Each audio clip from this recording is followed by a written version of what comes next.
Hi friends, मैं आकांक्षा Sharma GK with आकांक्षा में आपका स्वागत करती हूँ। आज हम एमपीपीएससी प्री की बहुत इंपॉर्टेंट क्लास पढ़ने वाले हैं। इसमें हम कृषि उत्पाद तकनीक पढ़ेंगे और ये कृषि उत्पाद तकनीक के मेरे नोट्स हैं। ये इम्पॉर्टेंट 93 प्रश्न मैंने निकाले हैं, साथ में कुछ इम्पॉर्टेंट टॉपिक भी हैं तो वो भी मैंने इसमें इंक्लूड कर दिया है। वो आपको नोट्स के साथ मिल जाएंगे और इसकी पीडीएफ आपको हमारे प्रीलिम्स के पेड ग्रुप और जो टेस्ट ग्रुप है जिन्होंने हमारे प्री के नोट्स लिए हैं या टेस्ट नोट्स लिए उनके साथ आपको मिल जाएगा। साथ में आप इसको नॉर्मली भी परचेज़ कर सकते हैं। ये 20 रुपये की पीडीएफ आपको रहेगी। आप इंस्टा मोजो से भी ले सकते हैं और या आप मुझसे भी डायरेक्ट व्हाट्सएप करके भी परचेज़ कर सकते हैं। तो चलिए स्टार्ट करते हैं।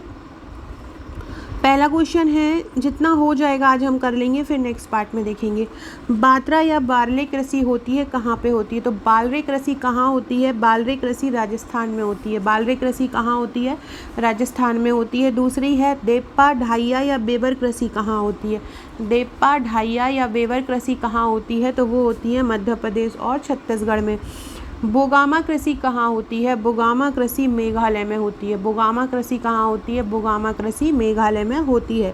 कोरवा कृषि कहाँ होती है? कोरवा कृषि झारखंड में होती है। कोरवा कृषि कहाँ होती है? कोरवा कृषि झारखंड में होती है। खिल खेती कहाँ होती है? खिल खेती हिमालय क्षेत्र में होती है। खिल खेती कहाँ होती है? हिमालय क्षेत्र में। पामलू खेती कहाँ होती है? पामलू खेती मणिपुर में होती है। पामलू कहाँ होती है? मणिपुर में। झूम खेती कहाँ होती है? झूम खेती हमारे भारत का जो ये उत्तर पूर्वी क्षेत्र है, यहाँ पूरी जगह क्षेत्रों में झूम खेती होती है। नेक्स्ट है, पामाडामी कोमान या ब्रिंगा कृषि कहाँ पे होती है? उड़ीसा में होती है। दीपा कृषि कहाँ पे होती है? छत्तीसगढ़ या बस्तर में होती है। कुमारी कृषि कहाँ होती है? कुमारी कृषि पश्चिमी घाट में होती है। पोंडू या टेंडा कृषि कहाँ पे होती है? आंध्र प्रदेश में। कृषि की सबसे प्राचीन विधि कौन सी होती है? स्थानांतरित कृषि। फ्रेंड, डिस्क्रिप्शन बॉक्स में आपको हमारे WhatsApp, Telegram, Insta Mojo, Instagram और फेसबुक ग्रुप की लिंक मिल जाएगी। उन सब से जुड़ जाइएगा ताकि आपको इम्पोर्टेंट मटेरियल मिलता रहे। अभी के लिए आने वाले जितने भी एग्ज़ाम, वनडे एग्ज़ाम बहुत सारे आएंगे। बहुत सारे जैसे कोरोना के कारण बहुत सारी वैकेंसीज़ नहीं आ पाई हैं तो वो एक साथ ही निकाली जाएंगी। जैसे कि पटवारी है, सुपरवाइज़र है, प्रीलिम्स तो होना ही है, पुलिस होना ही है, तो ये सभी की एक साथ मटेरियल आपको वहाँ पे मिलता रहेगा। बैगा जनजाति द्वारा अपनाई जाने वाली कृषि, बैगा जनजाति स्थानांतरित कृषि करती है। मिलवा फसल पद्धति किसे कहते हैं? मिलवा फसल पद्धति। मिश्रित फसल पद्धति को मिलवा फसल पद्धति कहते हैं। एक से ज़्यादा फसलों को बोना मिश्रित फसल कहलाता है, अलग अलग प्रकार की, जैसे गेहूं के साथ चने को उगाना। आधुनिक जैविक कृषि का जनक किसे कहा जाता है? आधुनिक जैविक कृषि का जनक कहा जाता है अल्बर्ट हावर्ड को। आधुनिक जैविक कृषि का जनक किसको बोलते हैं? अल्बर्ट हावर्ड को बोलते हैं। जैविक कृषि अपनाने वाला प्रथम देश कौन सा है? सबसे पहले जैविक कृषि अपनाई थी क्यूबा ने। क्यूबा को शक्कर का कटोरा भी बोला जाता है। राष्ट्रीय जैविक खेती परियोजना कब आई? 10वीं परियोजना में आई। राष्ट्रीय जैविक खेती परियोजना कब आई? 10वीं योजना में। एक्वापोनिक कृषि कैसी क्या होती है? एक्वापोनिक मतलब होता है कृषि के साथ पशुपालन भी करना। एक्वापोनिक कृषि किसे कहते हैं? जहाँ पे कृषि के साथ पशुपालन भी होता है। नेक्स्ट क्वेश्चन है, एक्वापोनिक कृषि की शुरुआत कहाँ हुई? तो जो गुड़गांव नाम दिल्ली का, जिसका नाम अब नया गुरुग्राम हो गया है, तो दिल्ली में जो गुरुग्राम है वहाँ पर एक्वापोनिक कृषि की शुरुआत हुई। एक्वापोनिक कृषि मतलब क्या? जहाँ पर कृषि के साथ साथ पशुपालन भी हो। ट्रंक फार्मिंग क्या होता है? सब्जी फूलों की खेती की नवीन विधि। ट्रंक फार्मिंग क्या होता है? सब्जी और फूलों की खेती की नवीन विधि जो होती है वो ट्रंक फार्मिंग कहलाती है। रिले क्रॉपिंग क्या होता है? भूमि के एक ही हिस्से में दो या दो से अधिक फसलें उगाना रिले क्रॉपिंग कहलाता है। ये कृषि की एक तकनीक है। रिले क्रॉपिंग क्या होता है? रिले क्रॉपिंग में भूमि के एक ही हिस्से में दो या दो से अधिक फसलों को उगाना। नेक्स्ट, स्काई फॉर्म क्या होती है? दक्षिण कोरिया में बहुमंजिला इमारतों के ऊपर खेती की जाती है तो वो उसको क्या बोलते हैं? उसको स्काई फॉर्म बोलते हैं। वर्मी कल्चर क्या होता है? वर्मी कल्चर मतलब अगर हमको सतत उत्पादन करना है, कम भूमि पे कृषि का सतत उत्पादन करना है, तब तो यहाँ पे वर्मा कल्चर की जाती है। विश्व का 13वां पर्माकल्चर सम्मेलन कहाँ हुआ? तो विश्व का 13वां पर्माकल्चर सम्मेलन 2017 में हुआ। तो ये इसलिए इम्पोर्टेंट है क्योंकि ये विश्व का स्तरीय है और हमारे भारत में हुआ। तो विश्व का 13वां पर्माकल्चर सम्मेलन कहाँ पे हुआ? 2017 में तेलंगाना में। HDCW18 किसकी प्रजाति है? गेहूं की। कंजर्वेशन एग्रीकल्चर के लिए यह प्रथम देसी किस्म है। कृषि एवं एक ऑनलाइन फूड चेन पशुपालन पर ये आधारित है। कृषि एवं एक ऑनलाइन फूड चेन है जो पशुपालन पर आधारित है। ये रांची में किसने शुरू की थी? तो ये महेंद्र सिंह धोनी ने शुरू किया है। पशुपालन पर आधारित है ये कृषि एवं ऑनलाइन फूड चेन, मतलब ऑनलाइन भी कृषि से संबंधित जो प्रोडक्ट है वो ऑनलाइन डिलीवर हो पाएगा। जल में पौधों को उगाना क्या कहलाता है? जल में पौधों को उगाना हाइड्रोपोनिक्स कहलाता है। हवा में पौधों को उगाना क्या कहलाता है? हवा में पौधों को उगाना एरोपोनिक्स कहलाता है। बागवानी को क्या बोलते हैं? हार्टिकल्चर बोला जाता है बागवानी को। पिसीकल्चर किसको बोलते हैं? मछली पालन को पिसीकल्चर बोला जाता है। सब्जियों का उत्पादन क्या कहलाता है? सब्जियों का उत्पादन ऑलेरीकल्चर कहलाता है। सब्जियों का उत्पादन क्या कहलाता है? ऑलेरीकल्चर कहलाता है। नेक्स्ट क्वेश्चन है पॉमीकल्चर क्या है? पॉमीकल्चर फलों का उत्पादन है। केचुआ पालन किसको बोलते हैं? वर्मीकल्चर को केचुआ पालन बोला जाता है। फूलों के उत्पादन को क्या बोलते हैं? फ्लोरीकल्चर। फूलों का उत्पादन क्या होता है? फ्लोरीकल्चर होता है। विटीकल्चर मतलब अंगूर का उत्पादन। मधुमक्खी पालन को क्या बोलते हैं? एपीकल्चर। रेशम कीट पालन को क्या बोलते हैं? सेरीकल्चर। एक वर्ष में किसी निश्चित भूमि पर एक ही फसल उपजाना क्या कहलाता है? एकल सस्यन कहलाता है। एक वर्ष में किसी निश्चित भूमि पर एक ही फसल उगाना क्या कहलाता है? एकल सस्यन कहलाता है। फसल सघनता का सूत्र क्या होता है? ये भी आ सकता है। तो फसल सघनता मतलब होता है एक वर्ष में कुल बोया क्षेत्र बटे शुद्ध कृषि क्षेत्र इंटू 100। एक वर्ष में कुल बोया क्षेत्र बटे शुद्ध कृषि क्षेत्र इंटू 100। बीजों को एक निश्चित अंतराल पर गिराया जाता है। किस विधि में? कौन सी कृषि की ऐसी तकनीक होती है जिसमें बीजों को एक निश्चित अंतराल पर गिराया जाता है? तो उसको ड्रिल विधि बोलते हैं। ड्रिल मशीन द्वारा बीजों को गिराया जाता है। विभिन्न पौधों को नर्सरी से तैयार कर जैसे पौधों को नर्सरी में ही तैयार कर लिया जाता है और फिर खेतों में डायरेक्ट उगाया जाता है, तो वो विधि कौन सी कहलाती है? उसको रोपाई विधि बोलते हैं। कौन सी बोलते हैं? रोपाई विधि। डिवलिंग विधि क्या होती है? इसमें डिवलर यंत्र की सहायता से पहले गड्ढा खोदते हैं और फिर उसमें बीजें डालते हैं, तो उसको बोलते हैं हम डिवलिंग विधि। डिवलर यंत्र से सहायता से। जुताई के बाद हाथों से बीज फेंककर बीज रोपित करना, ये कौन सी विधि कहलाती है? तो जुताई के बाद हाथों से बीज फेंककर बीज रोपित करना कौन सी विधि कहलाती है? ये कहलाती है प्रसार विधि। कौन सी कहलाती है? प्रसार विधि कहलाती है। कटवा विधि किस प्रकार की फसलों में प्रयोग होती है? तो ऐसी फसलें जिसमें ज़्यादा पानी की आवश्यकता होती है वहाँ पर कटवा विधि की आवश्यकता होती है। स्वालबोर्ड ग्लोबल सीड बॉल्ट बैंक की स्थापना पर्यावरणविद किसने की थी? तो स्वालबोर्ड ग्लोबल सीड बॉल्ट बैंक की स्थापना किसने की? कैरी फॉलर ने की। विश्व का प्रथम जीन सीड बैंक की स्थापना कहाँ पे हुई? सोवियत संघ में हुई थी तत्कालीन, और रूस, वर्तमान में रूस में। तो विश्व में प्रथम जीन सीड बैंक की स्थापना कहाँ पे हुई? रूस में। फ्रेंड्स, आपको 10 से 15 दिन अभी मेंस ही पढ़ना है। आप मेरा मेंस का पैकेज मंगा सकते हैं। मेरे मेंस के पैकेज में आपको 45 बुकलेट मिलेंगी अगर आप विथ ओल्ड पेपर मंगाते हैं। अगर आपको सॉल्ड पेपर नहीं लेना है तो आप 25 बुकलेट भी मंगा सकते हैं। 25 बुकलेट में आपको फर्स्ट से 6 पेपर तक का पूरा पैकेज मिलेगा नोट्स का, तो आप इसको मंगा सकते हैं। कहीं भी भारत में रहते हैं तो आपके पास पहुंच जाएगा। साथ में आप इसकी सॉफ्ट कॉपी भी ले सकते हैं। ये 25 फाइलों की या 45 लेना चाहते हैं तो 45 बुक दोनों की आपको सॉफ्ट कॉपी भी अवेलेबल हो जाएगी।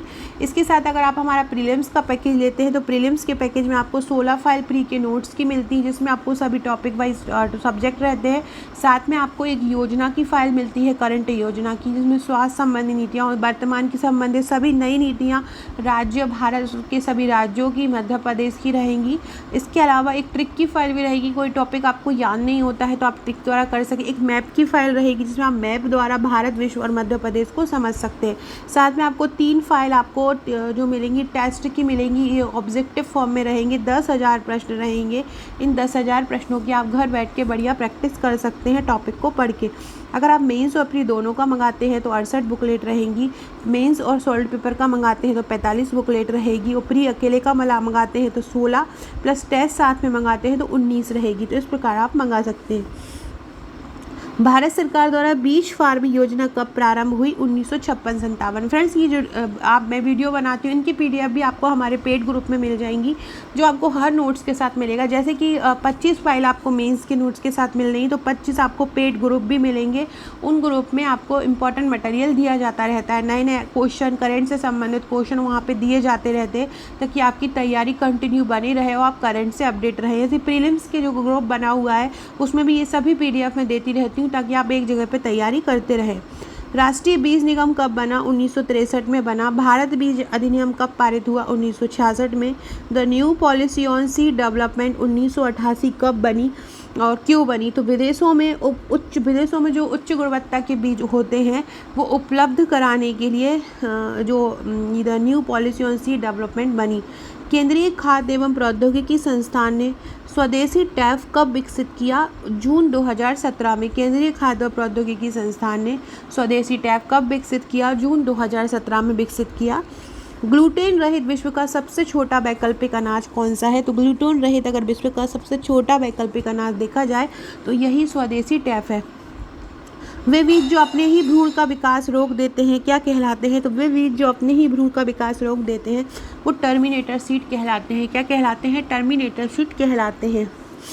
नेक्स्ट है जीएम फसलें क्या होती है? जीएम फसलें आनुवंशिक रूप से संशोधित फसल होती हैं। राष्ट्रीय कृषक आयोग कब बना? राष्ट्रीय कृषक आयोग 2004 में बना। और राष्ट्रीय कृषक आयोग का मुख्यालय कहाँ है? तो राष्ट्रीय कृषक आयोग का मुख्यालय है नई दिल्ली में। राष्ट्रीय कृषक आयोग के प्रथम अध्यक्ष कौन थे? तो राष्ट्रीय कृषक आयोग के प्रथम अध्यक्ष थे MS स्वामीनाथन। राष्ट्रीय कृषक आयोग के प्रथम अध्यक्ष कौन थे? राष्ट्रीय कृषक आयोग के प्रथम अध्यक्ष थे MS स्वामीनाथन। इसके बाद है एग्रीकल्चर रिस्क फंड की स्थापना कब हुई थी? एग्रीकल्चर रिस्क फंड की स्थापना किसने की थी? तो राष्ट्रीय कृषक आयोग ने की थी। एग्रीकल्चर रिस्क फंड की स्थापना किसने की थी? राष्ट्रीय कृषक आयोग ने की थी। भारतीय कृषि अनुसंधान परिषद कब बना? 16 जुलाई 1929 को बना। भारतीय कृषि अनुसंधान परिषद कब बना? 16 जुलाई 1929 को। और ये कहाँ पे है भारतीय कृषि अनुसंधान परिषद? ये बिहार के पूसा में है। इसका मुख्यालय कहाँ है? उसका मुख्यालय नई दिल्ली में है। नेक्स्ट क्वेश्चन है मेरा गांव मेरा गौरव नामक कार्यक्रम किसके द्वारा चलाया जा रहा है? भारतीय कृषि अनुसंधान परिषद द्वारा चलाया जा रहा है। राष्ट्रीय पशुधन मिशन कब आया? 2014-15 में आया। राष्ट्रीय मांस व पोल्ट्री बोर्ड का मुख्यालय कहाँ पे है? दिल्ली में। केंद्रीय तंबाकू अनुसंधान संस्थान कहाँ है? राजमुंदरी, आंध्र प्रदेश। फ्रेंड, जितने भी अनुसंधान संस्थान है सबको एक बार पढ़ लीजिएगा। समांतर फसल कौन सी होती है? गेहूँ प्लस सरसों। जितने भी अनुसंधान संस्थान है मैं आज अपने टेलीग्राम ग्रुप में डाल दूंगी, तो आप उनको अच्छे से याद कर लीजिएगा। पूरे एक साथ में डाल देती हूँ ताकि आपको याद हो जाएगा। रेशा फसलें कौन सी होती हैं? कपास, सन और जूट को रेशा फसलें बोलते हैं।